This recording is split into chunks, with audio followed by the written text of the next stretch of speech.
그 바뀌니까 뭐가 좋아요? 일단 아침에 애들 등교하는 거 아, 챙겨줄 수 있고, 돈도 회사 다닐 때보다 더 벌고 가동도 챙기고 남편보다 더 벌죠 지금. 강의 때 딱 알려주신 그 공식 있잖아요. 아, 네. 이게 팔릴지 안 팔릴지를 어느 정도 피드백을 해주시잖아요. 아, 찝어주죠. 네, 원래는 방학 때는 진짜 이것만 했어야 돼, 방학 때. 아, 잠깐 1시간 플러스 2분 요거만 했다고요? 한 사람이 이게 다 필요할 것 같은 그런 상품들을 취업을 해서. 19만 9천 원짜리 하나 보여드린 거 있죠. 네. 그렇게 비싸도 팔릴 수가 있는 거예요. 회사 다닐 때는 5년 뒤 모습이 그냥 똑같을 그려지죠. 것 같거든요. 지금은 어쨌든 제가 제 일을 일구다 보니까 5년 뒤에는 브랜드도 만들고 이런 것도 해보고 싶다. 좀 더 큰 꿈을 꾸게 된 것 같다. 회사에 쓰는 만큼의 시간을 나의 사업으로 쓰면 회사 연금만큼은 무조건 갈 것 같다.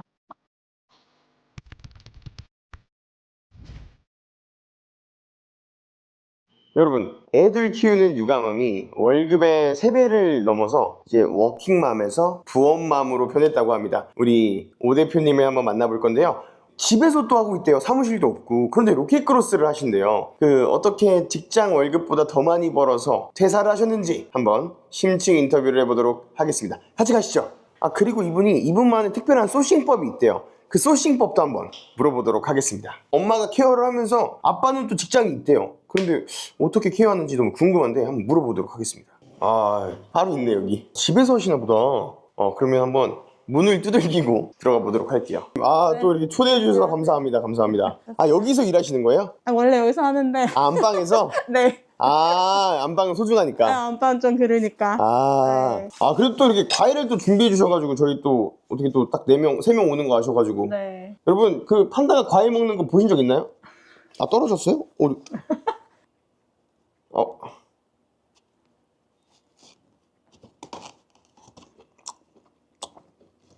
맛있네요. 아유, 또 감사합니다. 감사합니다.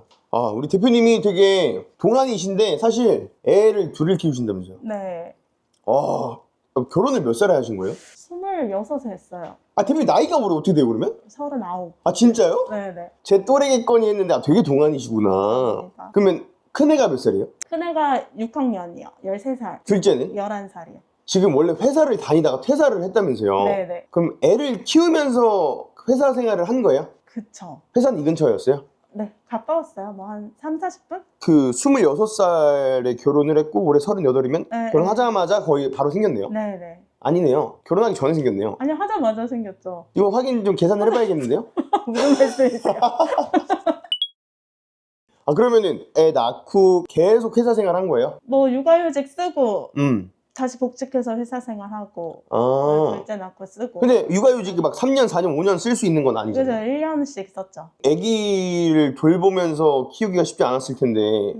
다행히 그 직장 어린이집이 있어가지고. 아, 회사에? 네, 그래가지고 그 부분은 조금 그래도 나았던 것 같긴 하지만 그래도 힘들긴 했죠. 아, 그러면은 애 낳고 회사 생활 계속 하다가 퇴사는 언제 하신 거예요? 작년 7월 말까지 다니고 그만뒀으니까. 작년 7월 말? 네. 아, 우리 대표님이 저한테 구매대행 수업도 듣고 로켓크로스 수업도 듣고 했는데 네. 그러면 구매대행 수업 들을 때는 퇴사를 못 했는데 네. 혹시 그때는 월급보다 적게 벌었었어요? 그러진 않았는데 불안했어요. 이게 아. 언제 뭐 다시 내려갈지도 모르고. 전 사실 대표님이 구매대행 했을 때 네. 얼마에 벌었는지 알고 있습니다. 그때도 월급보다 많이 벌고 있었잖아요. 네네. 그럼에도 불구하고 불안했다. 네네. 저도 네.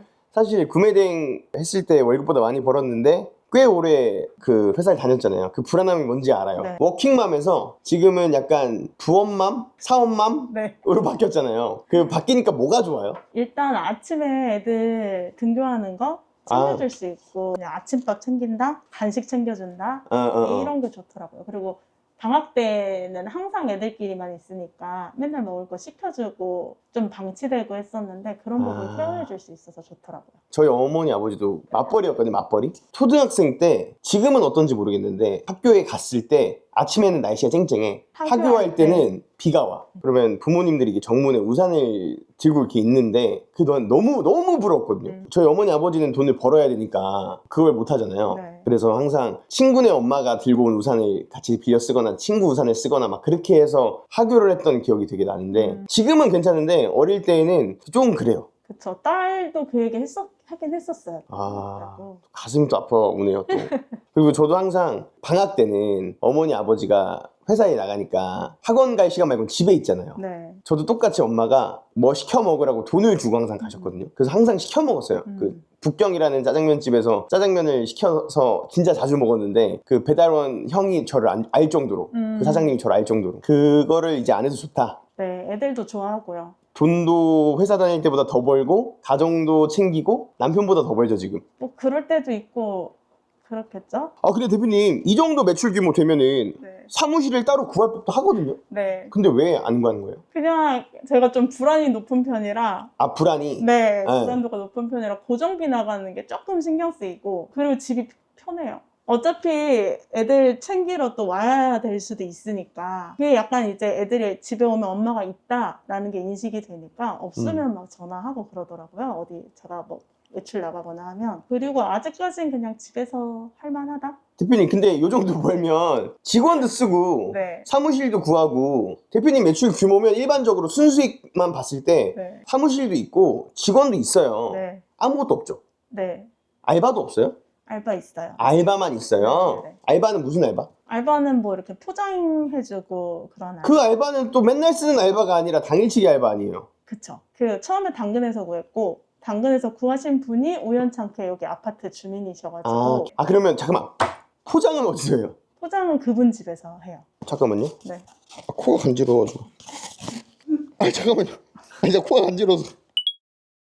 3PL도 안 써. 직원도 없어. 월 유지비도 안 나가. 네. 그럼 창고 보관료 같은 것도 안 나가. 네. 창고가 보니까 아파트 복도도만. 아니에요. 이거 또 아파트 경비실에 네. 걸리면 큰일 나나요? 네. 하루만 있어요, 하루만. 하루, 그러니까 하루만 내보낼 보내요. 때만. 네. 와, 완전 경비 유지 끝판왕이네요. 원래부터 약간 이런 쇼핑 관련된 일을 하셨어요? 원래 어떤 일을 하셨던 분이에요? 원래는 제가 전기전자과거든요. 그래서 뭐 개발하는 걸로 회사에 들어가긴 했는데 개발자로? 네. 근데 이제 부서 이동되면서 상품 개발해서 출시까지 하는 그런 걸로 업무가 바뀌어가지고 그 일을 주로 했었어요. 이거랑 완전 다르네요. 그러니까 처음에 접근한 게 이 네. 일을 때려쳐야겠다로 접근한 거예요? 아니면 부업을 해서 한 50만 원, 100만 원 더 벌어볼까? 뭐 어떤 접근이었어요?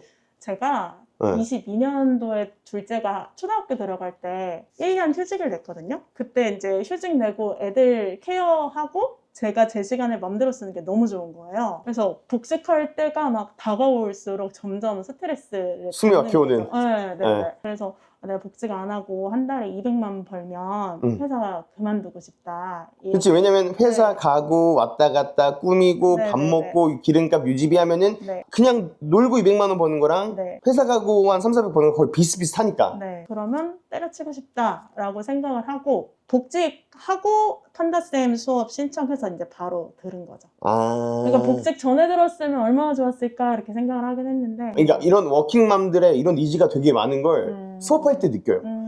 이런 분들이 되게 많구나. 처음 시작을 구매 대행으로 했잖아요. 네. 근데 위탁 판매 그리고 뭐 구매 대행 중국, 일본, 미국 막 여러 개가 있었는데 굳이 중국을 선택한 이유는? 중국이 일단 마진이 높다고 했고 어쨌든 구매 대행은 재고가 없으니까 그거에 대한 메리트가 컸던 것 같아요. 뭔가 리스크가 없다?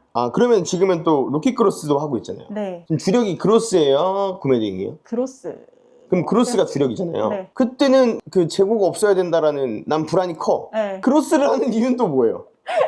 그거는 구매 대행을 해보니까 네. 구매 대행은 사실 CS가 많잖아요. 네네네. 저는 다 전자제품이어가지고 대표님이 파는 건 전자제품이라서? 네, 전자제품이어서 CS가 많이 들어와요. 그리고 AS가 된다라고 하고 팔다 보니까 AS도 막 해드려야 되고 하는 게 이제 스트레스더라고요. 재고 부담도 없고 하긴 하지만 많이 팔리면 팔릴수록 제 공수가 비례해서 늘 수밖에 없어가지고 그게 좀 한계였던 것 같아요. 그래서 크로스도 병행을 하려고 했는데 네. 크로스가 더 커졌다. 그래서 이번에 또 우리 대표님 국가 지원 사업에 또 도전도 하시잖아요. 네. 판대쌤 덕분에. 아닙니다. 그러면 처음에 구매 대행 한다고 남편이나 주변 사람들한테 얘기하잖아요. 네. 남편이나 주변 사람들의 반응이 어땠어요? 남편한테 주로 얘기했는데 뭐 거의 응원해줬죠. 열심히. 진짜? 네.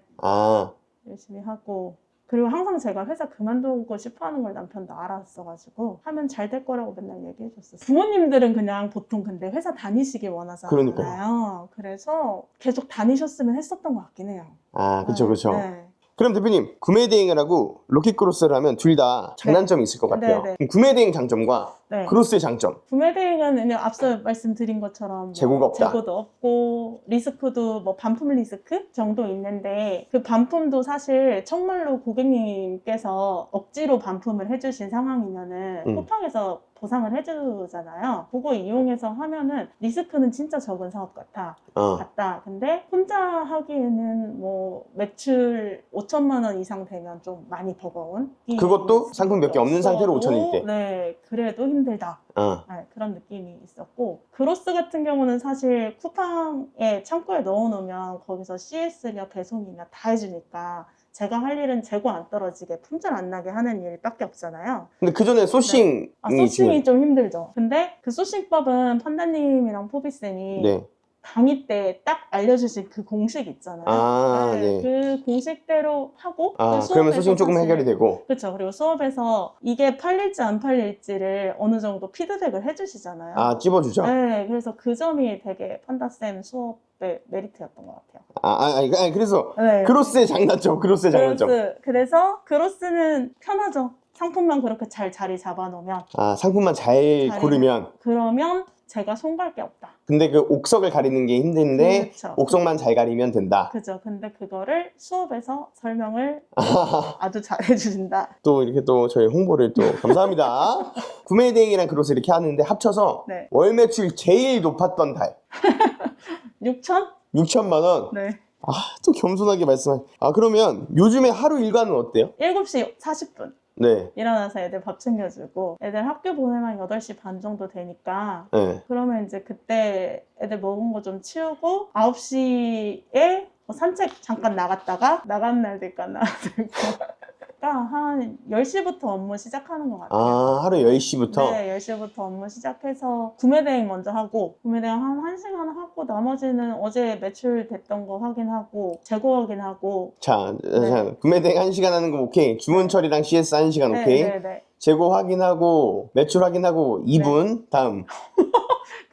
그러고 지금 사실은 원래는 방학 때는 진짜 이것만 했어야 돼, 방학 때. 잠깐만. 1시간 플러스 2분 요거만 했다고요? 거의 그러고 나서는 다 챙겨야 되니까. 뭘 챙겨요? 애기들? 애들, 네, 방학 때는 계속 같이 있으니까. 네. 1시간 구매 대행 주문 처리하고 네. 그리고 로켓크로스 주문 확인하고 네. 재고량 확인하고 네, 또? 네. 그리고 나머지는 소싱하는데 지금은 다 쓰고 있어요. 몇 시간 정도 쓰세요? 그래도 한 5시간? 그래도 대여섯 시간 일하시네요, 그래도. 많이 해요. 요새는 많이 해요. 애들 오고 재우고 나서도 사실 해요. 네. 괜찮네요. 네. 이게 사실 대표님처럼 하나 딱 발굴해놓고 박아놓고 네. 구매대행 몇 개 발굴하고 박아놓고 네. 주문 처리만 빠바바박 해서 한두 시간 하시는 분들이 있는데 이게 단점이 뭐냐면 꾸준히 가면 좋지만 네. 이 상품이 끝나면 맞아요. 나도 끝나요. 네. 그래서 사실 지금 당장 팔 게 아니라 앞으로 팔 거 먹거리를 네. 준비하시는 거잖아요. 네. 그 국가지원 사업도 그 먹거리 때문에 하시는 거잖아요. 네. 이렇게 계속 뭔가를 탐구를 하셔야 됩니다. 우리 커머스 팀도 잘 들으세요. 좋습니다. 지금 뭐가 온 거 같은데 뭐가 온 거예요? 국내에서 작업하는 게 있어가지고 퀵 있어요. 아. 재고가 거의 다 떨어져가지고 그냥 퀵으로 받았어요. 오늘. 재고를? 네. 아. 원래는 중국에서 사는데 급해서? 아, 네. 안녕하세요. 지금 다 네, 여기다 그냥 놔주세요. 네. 감사합니다. 근데 원래 이렇게 퀵으로 자주 받나 봐요. 아니에요, 자주 안 받아요. 이게 이번에 신제품으로 입고시켰는데 네. 생각보다 빠르게 나가가지고. 반응이 괜찮아서? 네네. 그래서 근데 품절 나면은 그때 지수 생산 지수 안 좋다고 알려주셨잖아요. 그래서 웬만하면 품절 안 되게 마진 좀 떨구더라도 품절을 받겠다? 네네. 그럼 대표님 이제 저희 수업 듣고 네. 이제 구매 대행 같은 경우에는 전자제품을 판매하신다 그랬는데 네. 이 로켓크로스는 전자제품은 아니잖아요. 무게가 가벼운 거라면서요. 네. 그거를 팔면 광고비만 많이 나가고 초보자들이 작은 것만 하려고 하다 보니까 경쟁이 치열한데 네. 이거를 대표님은 어떻게 타개하세요? 제품을 보잖아요. 소비자 입장에서 예를 들어 청소용품이라고 할게요. 네. 청소용품을 사는데 보통은 청소솔, 뭐 스퀴지 뭐 하나하나 이렇게 다 사잖아요. 근데 걔네들은 객단가가 낮단 말이에요, 각각은. 그래서 그거를 좀 이렇게 조합을 해서 한 사람이 이게 다 필요할 것 같은 그런 상품들을 조합을 해서. 그러면 여기서 A 공장, B 공장, C 공장 이렇게 서로 다른 공장을 찾아요? 아니면 같은 공장에서 똑같은 걸 파는 걸 찾아요? 같은 공장에서 사실 찾으면 베스트인데 네. 그렇지 못한 경우가 있잖아요. 네. 그런 경우에는 뭐 사실 그것도 중국에서 다 포장을 해오면 베스트긴 한데 전 그렇게는 못했고 다 받은 다음에 그거를 다 소분 작업을 해요. 아, 그래요? 근데 이렇게 하면 되잖아요. 네. B 공장에서 A 공장으로 보내면 되잖아요. 근데 이제 제가 뭐 스티커 작업이라든지 좀 더 있어 보이게 하는 작업을 하고 싶은 거예요. 그래서 이제 그 작업을 하려다 보니까 가지고 오는 거죠. 아, 중국에서 충분히 할 수 있는데 좀 더 꼼꼼히 하고 싶어서? 네네네. 아, 이렇게 우리 대표님들처럼 싸고 작고 부피 작은 걸 하고 싶으신 분들은 객단가가 정해져 있지 않게 묶어서 팔면 그 승산이 있어요. 네. 대표님 근데 번들로 튕긴 적은 없고요? 얘네가 꼭 같이 써야 되는 상품이다 라는 걸 상세 페이지에 잘 녹여야 돼요. 그렇죠. 그리고 이게 번들로 뭐 묶음 상품이 아니라 딱 요렇게 나온 구성이다라는 걸 증명을 잘 해야 되잖아요. 네, 사실 그것도 수업에서 말씀을 해주셔가지고. 아, 그렇죠, 그렇죠. 네. 근데 이렇게 조합하시는 분들이 처음에 아무것도 모르고 조합하시면 분명히 그 거절될 맞아요. 거라서 네. 그거 꼭 확인해 보셔야 됩니다. 네. 근데 소명만 잘하면 돼요. 소명만. 그러면은 광고도 하고 있잖아요. 네. 매출의 광고비가 몇 % 정도 차지하고 있어요? 10에서 15% 되는. 아, 10에서 15%? 네. 아, 되게 잘하고 계시네요. 요즘에 쿠팡 광고비가 일반적으로 한 15에서 20% 정도 순으로 올라갔을 거예요. 올라갔어요. 저희 보고서 담당자한테 물어보니까 평균이. 아, 이게 왜 그러냐면 사람들이 광고를 제대로 못 맞추니까 계속 비딩 단가만 올라가는 거예요. 근데 대표님은 딱 들어봐도 15%일 수 있는 게 기획을 아예 다시 해버렸으니까 네. 경쟁자들도 적을 거고 기획을 다시 했을 거니까 묶으면서 마진 생겼을 거고 그래가지고 15% 정도밖에 10에서 15% 정도로 낮출 수 있는 전략이지 않을까라는 생각을 해봅니다. 지금 이거 되게 별거 아니라고 생각하실 텐데 되게 그 큰 거예요. 저희 회사도 저희 물건을 딱 구매하면 제품, 본품, 그리고 구성품 막 있거든요. 그런데 다른 회사들은 저희 회사를 절대 못 따라요. 왜냐면 다른 회사들 다른 공장 거 그리고 어떤 거는 저희가 금형을 새로 파서 하는 거 다 따로따로 있기 때문에 절대 따라할 수가 없어요. 저희 회사 거를. 다른 회사는 99,000원인데 제가 수업 시간에 보내드린 거 199,000원짜리 하나 보여드린 거 있죠. 그렇게 비싸도 팔릴 수가 있는 거예요. 네, 이렇게 따르게 기획을 하면. 그래서 상품 소싱을 할 때 남들이랑 똑같은 걸 소싱을 하지만 그 똑같은 거를 차별화해서 묶어버린다. 그리고 묶는 걸 중국 내 공장에서 할 수 있지만 나는 이거를 좀 더 특별해 보이기 위해서 국내에서 한다. 그래서 부피 큰 거는 창고도 가야 되고 뭐도 가야 되고 힘드니까 작은 것들을 모아서 만든다. 그리고 이것도 한 번에 한 달 반치씩 물량밖에 안 시키신다면서요. 그래서 물량도 적게 갖고 오니까 재고에 대한 비용 부담이나 공간에 대한 부담도 생각보다 적다. 한 달 반 물량 들고 있으면 거의 다 그냥 쿠팡에서 팔고 있다는 소리네요. 들고 있는 건 없다는 소리네요. 거의 없어요. 그럼 대표님은 네이버는 안 하고 온리 쿠팡이겠다. 네, 지금 그런데 네이버도 조금 고민은 하고 있어요. 선생님 3PL도 있으시니까. 네네네. 네. 그러면 대표님 전자제품 하신다 그랬으니까 AS나 고쳐야 될 것들이 있을 거예요. 그리고 사실 로켓크로스는 반품 들어오면은 재포장해서 내보내거나 폐기하면 그만인데 구매 대행은 팔릴 때 덩어리가 크니까 금액이나 부피나 수리는 어떻게 하세요? 수리를 제가 직접 하고 있어요. 아니 그게 말이 돼요? 전자제품을 어떻게 고쳐요? 판다님도 고치신다 그러셨어요. 아 저는 진짜 말도 안 되게 그러게 잠깐만요. 코가 자꾸 아니 근데 그래도 이게 남편이 도와주는 거예요? 남편도 가끔 도와주는데 제가 막 제품 만지고 고치는 걸 좋아해가지고. 아 진짜요? 네, 중국에서 부품 받아서 납땜기 샀거든요. 납땜기를 샀어요? 납땜기를 이렇게 납땜해서. 아 진짜로? 와 대박이다. 아 통상 대표님 그 제품 오래 팔았으면 그 새 제품을 줄 법도 한데.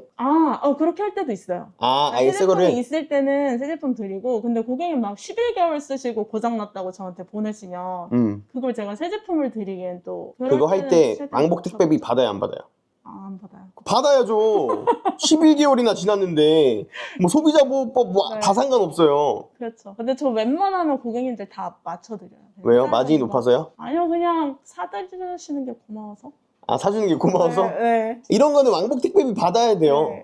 충분히 받아야 돼요. 왕복 택배비 10,000원 이렇게 받으세요. 그 전에 다니던 그 회사랑 지금이랑 수입이 훨씬 높고 삶의 안정감이 좀 생겼다? 좀 그 내 마음대로 할 수 있다? 네. 뭐 그런 것들 정도가 생긴 것 같은데 네. 그거 말고 그 이렇게 온라인 사업을 하면서 생긴 그 가장 큰 변화는 또 뭐예요? 얼마 전에 신랑이 질문을 했는데 5년 뒤의 모습은 어떨 것 같아? 라고 물어봤는데 회사 다닐 때는 5년 뒤 모습이 그냥 똑같을 그려지죠. 것 같았거든요. 나 위에 상사가 돼 있거나 거의 그냥 그렇게만 생각을 했었던 것 같은데 지금은 어쨌든 제가 제 일을 일구다 보니까 5년 뒤에는 브랜드도 만들고 이런 것도 해보고 싶다. 브랜딩 그런 거? 네. 좀 더 큰 꿈을 꾸게 된 것 같다. 네. 부업을 고민하고 있는 네. 육아맘, 네. 육아 워킹맘 친구한테 네. 그 친구가 고민을 하고 있어.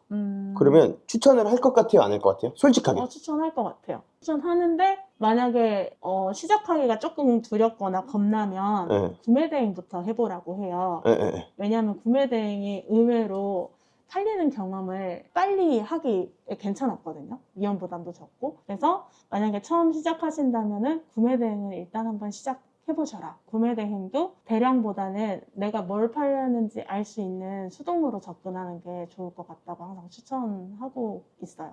그렇게 해서 어느 정도 그 구매 대행을 해보다 보면 또 자기 스타일이 있거든요. 나는 어떤 식으로 판매하는 걸 좋아하는지. 그 자기 스타일을 찾아가면서 이거를 나중에 뭐 국내 사입을 하든 해외 사입을 하든 이렇게 차근차근 키워나가면 되지 않을까. 그렇게 하다 보면은 회사에 쓰는 만큼의 시간을 나의 사업으로 쓰면 회사 월급만큼은 무조건 벌 것 같다라고 추천은 항상 하고 있어요. 저도 회사 나가면 네. 약간 회사 내에서 분위기가 어떠냐면 네. 회사 나가면 지옥이다. 네네. 이런 가스라이팅을 되게 많이 당했거든요. 근데 물론 나와서 잘 되는 사람도 있고 안 되는 사람들도 네. 있겠지만 회사에서 인정받았던 사람이면 회사에서 내가 들였던 그 노력만큼을 밖에서 내 사업으로 하면 무조건 회사보단 잘 보일 수밖에 없는 게 세상이더라고요. 그리고 회사는 일한 만큼만 주니까 안 나갈 만큼만 주니까 저희 지금 직원들이랑 같이 있는데 제가 말실수를 한 것 같네요.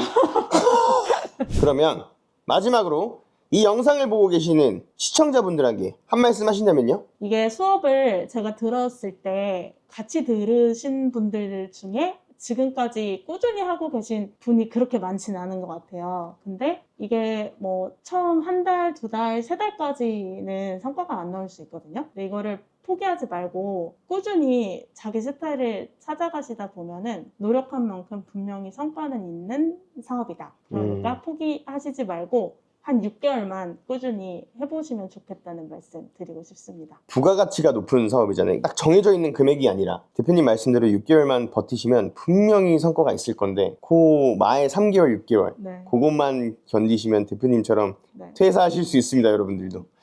좋아요. 오늘 영상은 여기서 마치는 걸로 하고요. 오늘 대표님 또 인터뷰 응해주셔서 너무 감사하고 오늘 영상도 시청해주셔서 감사드리고요. 여러분 구독, 좋아요 부탁드리고 다음엔 더 좋은 영상으로 찾아뵙도록 하겠습니다. 하나, 둘, 셋. 감사합니다.